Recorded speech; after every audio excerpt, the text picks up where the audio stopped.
Something that is a rational number. What does that mean? Think about the sets of numbers. There were whole numbers, integers, rationals, reals. It's either a whole number or a terminating decimal. Okay, a repeating or a terminating decimal. A repeating or a terminating decimal, good. Another way of thinking about it, if it is a repeating decimal, it could also be written as a fraction. So a rational number, traditionally, is something that can be written as a fraction. A rational number is something that can be written as a fraction. All right, and we're going to learn about the rational root theorem in chapter 8. And we're going to have to consider that idea of a fraction as we go through that process. Does that make sense? Okay, so a rational number is a fraction. So we're going to multiply and divide fractions. That's it. But we're going to do it with variables. In the past, we've done this with numbers. So let's do an example with numbers. Let's say we have 3/8 times 1/6. There's two ways to do this. What's one way to do this? There's two ways. Luca, what's one way? You multiply both the numerators and you multiply both the denominators. Okay, that's one way. Now, what is the advantage of not doing it this way?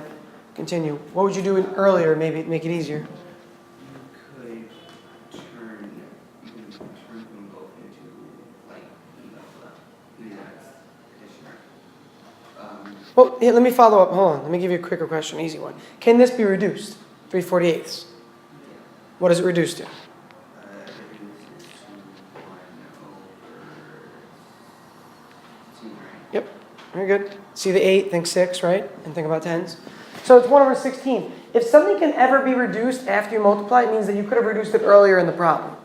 So the other way to do this, which is the way I'm going to teach you how to do this with variables, which makes it a lot easier, is to cross cancel. So think about this as 3 times 1 over 8 times 6. These are factors, aren't they? Like 3 and 1 are factors, and 8 and 6 are factors. So 3 and 6 can be cross-canceled. What's 3 over 6 reduced to? 1/2. 1/2. So cross them off and put a 1/2 there. Because technically 3 and 1 were factors and 8 and 6 were factors, so cross-cancel, giving you 1/16. Okay, 8 times 2 gives you 16. So what I recommend you do when multiplying fractions is factor and cross-cancel. Okay? Factor and cross-cancel. If you can cancel up and down, obviously you can cancel that way. You know that. We did that in the last section. What if you're dividing by a fraction? What is that the equivalent of? If I said divide by 2/3, instead you should? Multiply by the reciprocal. Good. So multiply by 3/2 or the reciprocal. Very good. So let's keep that in mind. That's the only difference here. So this section is the exact same thing as the last section, really. So the 3 steps that I just mentioned first is factor all expressions completely and cross-cancel or vertically cancel any common factors. So cancel if they're above and below or diagonal. Just multiply across what remains. And then you can simplify or try and modify your final answers if needed. And we'll see that one example might reduce further even after that. So let's look at this first example. This is just going to be a whole lot of factoring.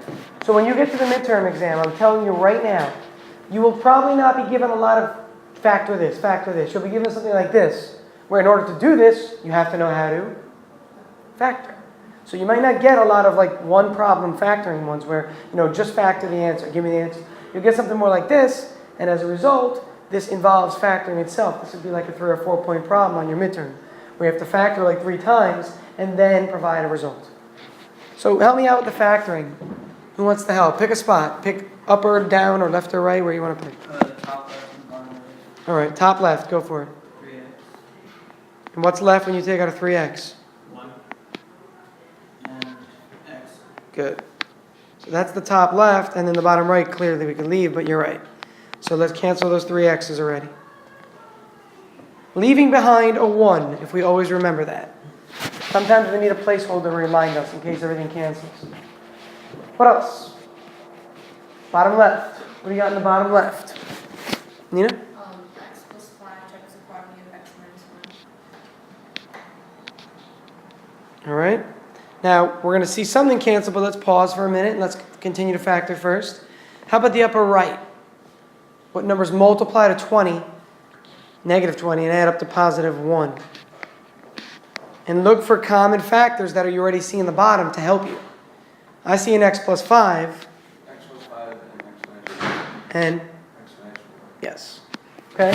So when you see that x plus 5, think 5 and 4 is 20. 5 and 4 could definitely give you 1. If you subtract them, 5 minus 4 gives you the 1 in the middle on the top right. So we cancel the x plus 5s for sure. And then what about 1 minus x over x minus 1? We just did that. Where it's a subtraction, but they're switched. What does that always reduce to? Negative 1. Okay, remember, this over this always reduces to leave behind a negative 1.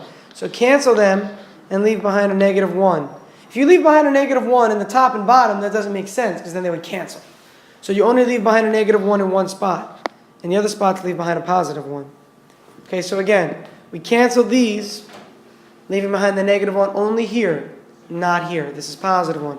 It wouldn't make sense if these are both negative 1 because then negative 1 over negative 1 goes back to positive 1. At this point, there's only one thing left in this entire thing. I mean, there's a negative 1, and then there's one factor of x minus 4. What's left in the denominator?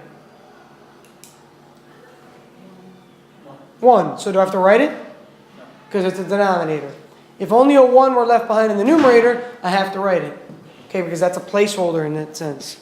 I can leave the answer like this, or maybe I want to write it as negative x plus 4. If I distribute the negative 1. Multiple choice on an SAT, you need to be able to manipulate your answer. Okay, so it might even look like 4 minus x. It's the exact same thing. All three of those that I just circled are identical. Negative 1 times this quantity, or just negative x plus 4, or 4 minus x. Those are all the same answer. So on an SAT, if you get one answer, it doesn't mean it's not right. You may have to change its form to look like the other ones. Is that clear? Make sense how you're going to switch them? Okay, so consider this for multiple choice when you have multiple choice questions on your test. You might get an answer right away, but it might not look that way. It might look like one of those three forms. They're all identical. I distributed the negative 1, and then I just said, you know what? This is a negative x, let me just put it here. And this is a positive 4, let me put it here. This is the same thing. I'm not changing the order of this at all. And how could you check that if you didn't believe? If this ever doesn't make sense to you, how do you prove to yourself that that is true? That these are all the same?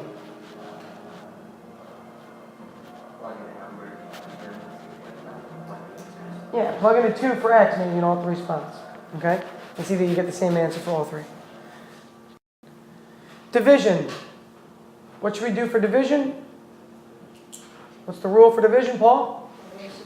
Good. It's multiply by the reciprocal. So leave the first part alone, remember, and just multiply by the reciprocal.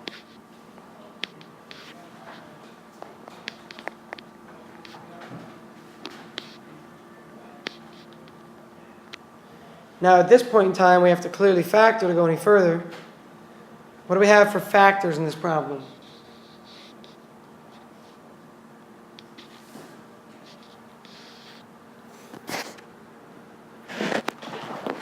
What do you got for the, let's see, the top right? Who's got the top right factor? What would that be? Right, what do you got? Negative 5, negative 6. Negative 5. 5 and x minus 6. Okay. Giving you negative 11 when added together and giving you positive 30 when multiplied. How about the bottom right? Bottom right. X times the quantity of x minus 6. Factor out a GCF of x there. We see that because here, this is really x squared minus 6x. They both have x. Take the x out, leaving the x minus 6 to cancel. What else? Kel? 2 times the quantity of x minus 5. What happens to the x minus 5s? It cancels out. They both cancel. Last but not least, we can cancel the x's. There's x's in the top left and the bottom right. We have an x right here, and we have an x right here. And this x is multiplied by 7. This x is multiplied by 2. So when I cancel those x's, that one and that one, I'm left with 7 halves as a final answer. Or just simply 3.5.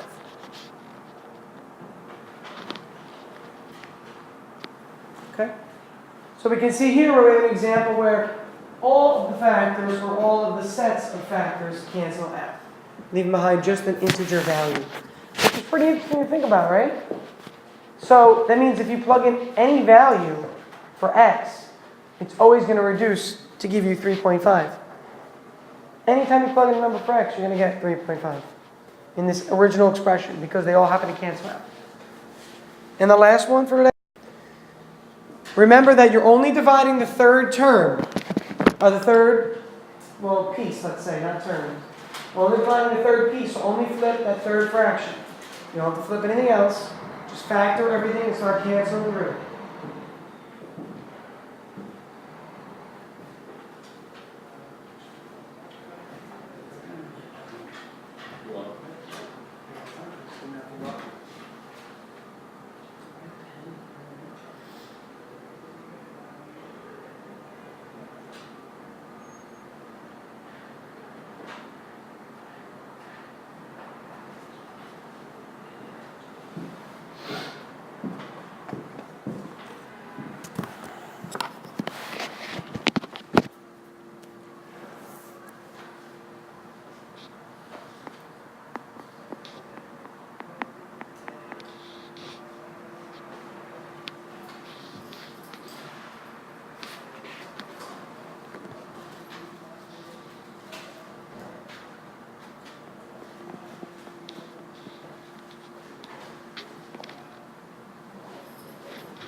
You have AC method twice in this problem. I started outlining it for you. So this bottom left one right here uses AC method. So I thought of AC as 12 times 6 is 72. And 8 times 9 gives you 72 and adds up to 17 in the middle there. So I broke up to 8x and 9x in that middle term right there. And then I can factor this one further. Up here, it's a little trickier. You've got 3 times negative 14 giving you negative 42. And you have negative 21 times 2, that adds up to negative 19, and then multiplies to negative 42. So we break up this middle term of negative 19 into negative 21x and a positive 2x, and then carry it down. Here, what is this an example of? X squared minus 16. What is that called again? Good. Okay, and what's the square root of x squared? Is just x. The square root of 16 is 4. So it's x and 4 with a plus and a minus. I'm simply applying a memorized rule. I'm not actually factoring. Again, I never actually factor. I know the rule. It helps to memorize rules sometimes. It's quick. Difference of two squares. I had a conversation yesterday with Mr. Hall about difference of two squares. It's not a joke at all. About how frequently they occur. In physics, in calculus, you're always coming up with things where you end up with like x squared minus y squared. And you factor it into x plus y, x minus y. It happens all the time. Okay, and he teaches the other honors freshman class, and he said the exact same thing to me. He said he was appalled when people got it wrong on his test because he thinks it's one of the most important things, and he emphasized that he talked about, the fact of difference of two squares occurring so much. And I said, well, sum of cubes and difference of cubes, those are tough. And he agreed. That's sometimes tough to remember, but you got to practice that rule. This one is not hard to remember. All you need to do is make a flashcard. X squared minus 25, that's x plus 5, x minus 5. X squared minus 81, x plus 9, x minus 9. It's just doing it over and over again. You practice this, it gets easier. And you got to know that one there. This one here, we see it multiplies to 28, which is 7 and 4. And 7 and 4 can give you negative 3 if 7 is negative and 4 is positive.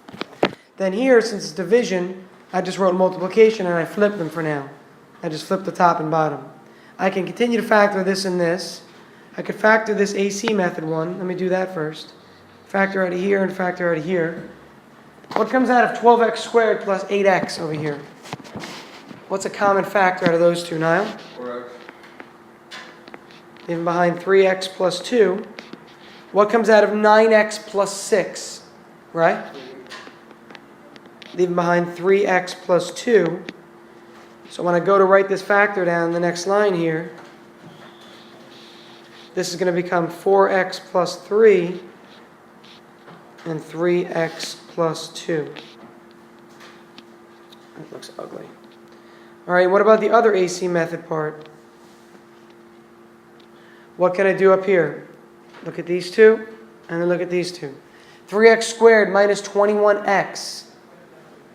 Mike, what do you got? 3x squared minus 21x. What comes out of both of those? 3x. If I divide by 3x, it leaves me an x here and a minus 7 right here. What comes out of 2x minus 14? Kel? 2. Leave behind x. Very good. Minus 7 still. Now, that gives me 3x plus 2 and x minus 7. And that's not just convenient. It's meant to cancel. 3x plus 2 and 3x plus 2 cancel. Then we continue. The bottom we carry down. The top left we carry down. And clearly we can already cancel stuff, you can see. So the x plus 4s, let's cancel them. So this x plus 4 with this x plus 4. Okay, we cancel those x plus 4s there. And x minus 7 and x minus 7, cancel them. And then finally the last one, what does this factor into? What do I have for factors? X squared plus 7x plus 10. Factors are, it's an easy one. What multiplies to 10 and adds up to 7? 5 and 2. 5 and 2. So we can see here that, well, nothing cancels yet actually. And then the last one on the bottom right. X minus 4 and x plus 2. Minus 4 and plus 2. And the minus 4's cancel now again. Up here and down here. Minus 4 and minus 4. And the plus 2's cancel as well. What does that leave us with as a final result? Look at all the cancellations. What's left at the very end of the entire problem? Luca, what do you got? X plus 5 with 4x plus 3. Yep. And remember, I can't cancel anything because those are add-ins. Unless you factor it out like a negative 1 or a 1 out of here, and maybe something could cancel. But there's nothing that would cancel in this problem, right? Because they're add-ins. You're adding. Even though you see 4x, 4 and x individually, right? Look here. 4 and x individually are factors, but the term 4x is an add-end. So you cannot cancel it with this, all right? Because there's a plus sign there. Any questions on this section? Do you understand what I meant by it's the same thing as yesterday? It's literally the same thing except you have multiple fractions now, and instead of just canceling vertically, you can cross-cancel now. Okay, you can cross-cancel. This is from this section, and then the 2-4 review.